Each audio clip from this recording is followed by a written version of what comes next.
The Tree of My Father by Carlos Bulusan. While I was still living in the village with father, the insular government of the Philippines had nothing to do with our lives. We made our own laws and obeyed them willingly, but we did not write them down for the proper authorities to verify.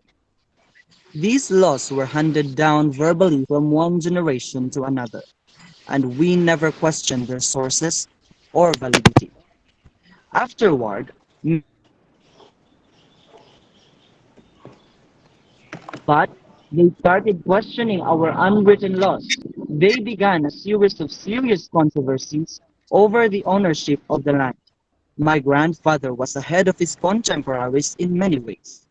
He selected a spot in the village which he knew would become the key point when farming demanded irrigation. He also went to the provincial government and paid the clerk to record his claim. Then he returned to the village with a map and some papers signed by the governor stating that he legally owned the piece of land where he finally settled down for life. When he died, he gave these valuable documents to his oldest son, which was the tradition in that part of the islands. According to their provisions, the papers should be handed from the oldest to the youngest son, and whoever had it was the rightful administrator of the property. When I was 7, my uncle Duval died.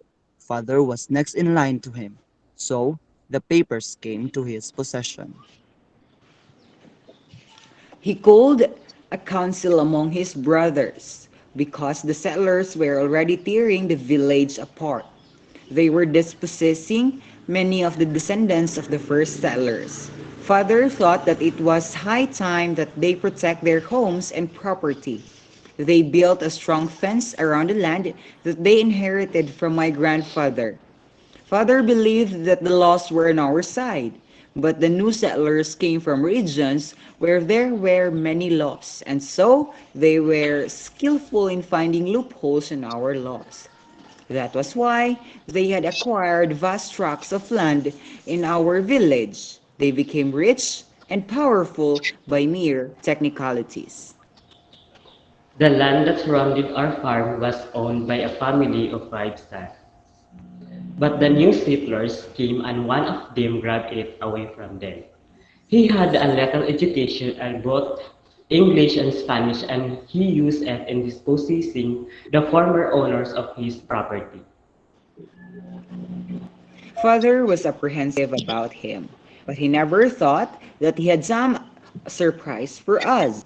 My uncles were apprehensive about him too, but they were ignorant of the motives of their neighbor. The judge was sitting in his high chair.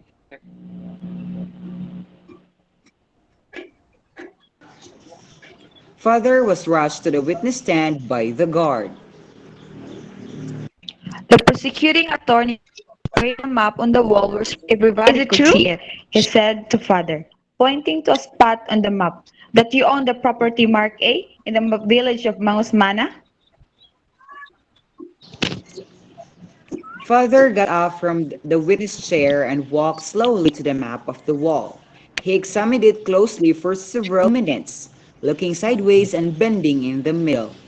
Then he fumbled in his pockets for some papers.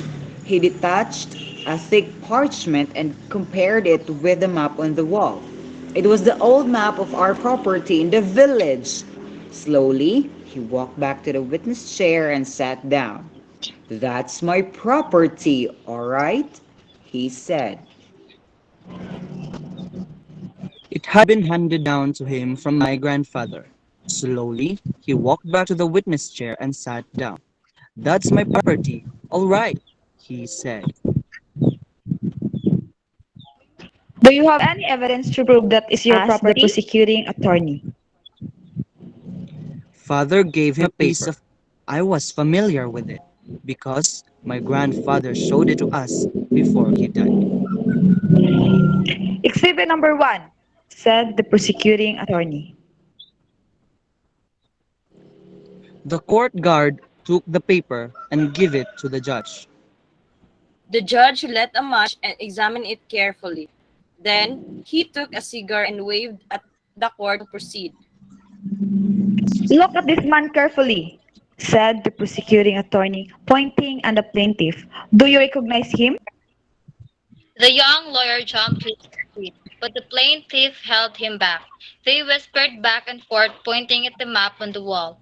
Then the lawyer walked to the center of the courtroom and faced the judge. Your Honor, he said, my client, the plaintiff claims that justice can't be properly rendered if the court doesn't move to the sense of dispute. There are evidences that could not be brought to the court. As you wish, said the judge. The court adjourned. The clerk gathered the papers on the judge's desk and put them in his briefcase. The chief of police ordered one ox cart for the judge, and another ox cart for the judge, and another ox cart for us. We bought bibinka or rice cakes and rode to the village. We arrived in the village when the sun had set. We lit several lanterns and walked through the rice field. The two policemen put their hands together and carried their chief. The judge stopped at a ditch and started eating young rice. When we reached, very dark, and bats screamed in the tree. The judge walked to the tree and touched its trunk. Suddenly, he turned around and sniffed at the air. What is that smell? He asked. It comes from the flowers of the tree, Your Honor, Father said.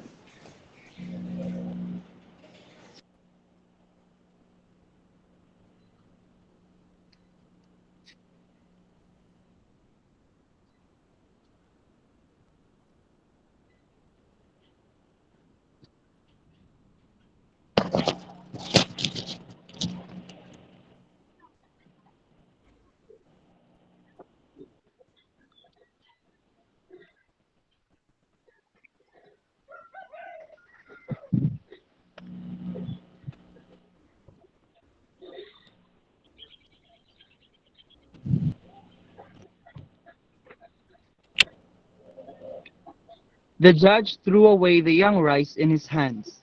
The chief of police bit at his chewing tobacco.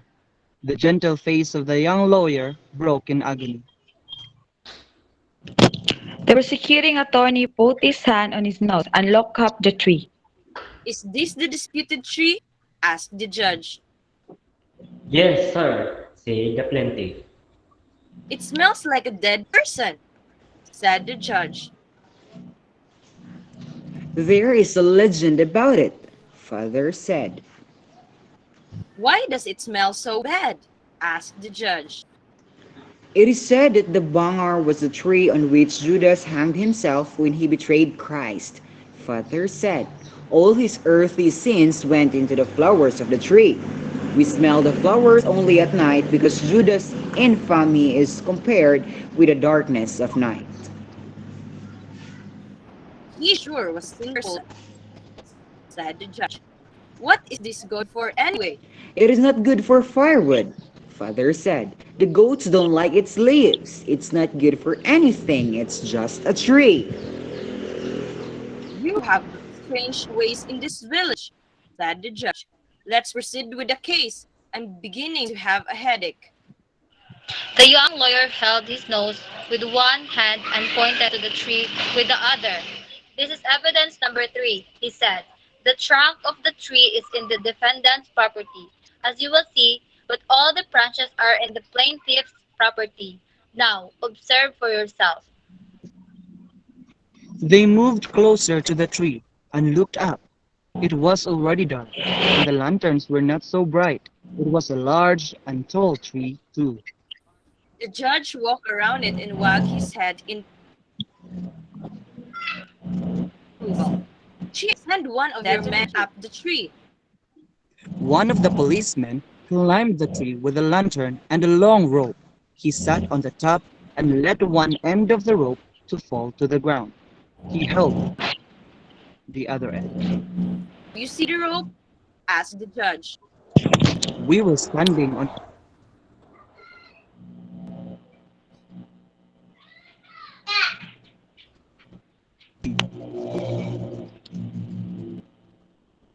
The prosecuting attorney walked slowly around the spot. I don't see it here, he said. It is on the other side of the fence, the lawyer said. It is my client's property, all right.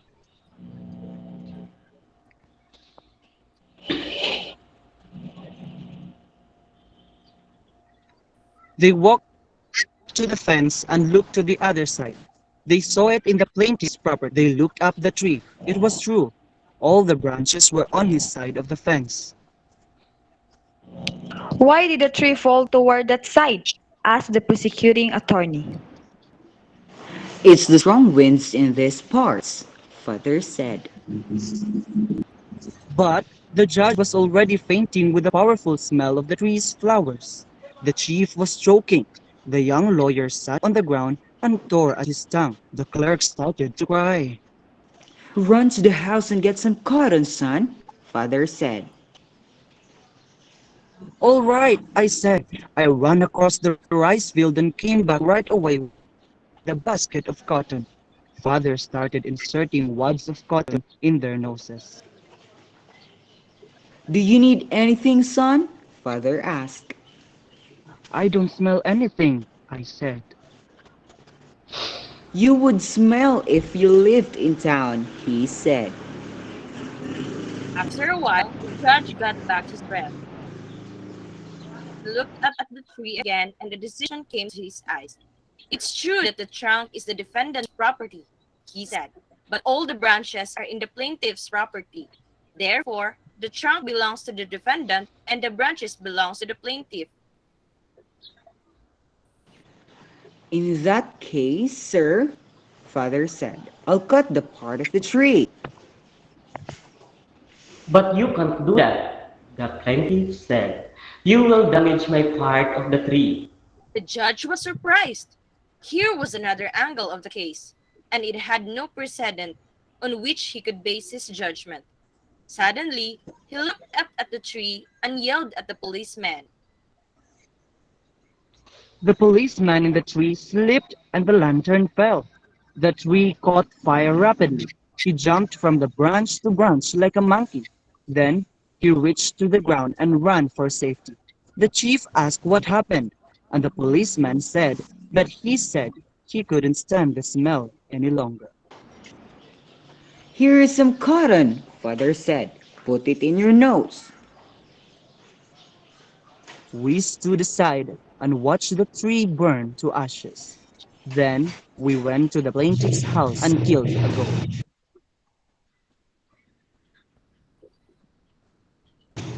And Father said, next time, pick another tree.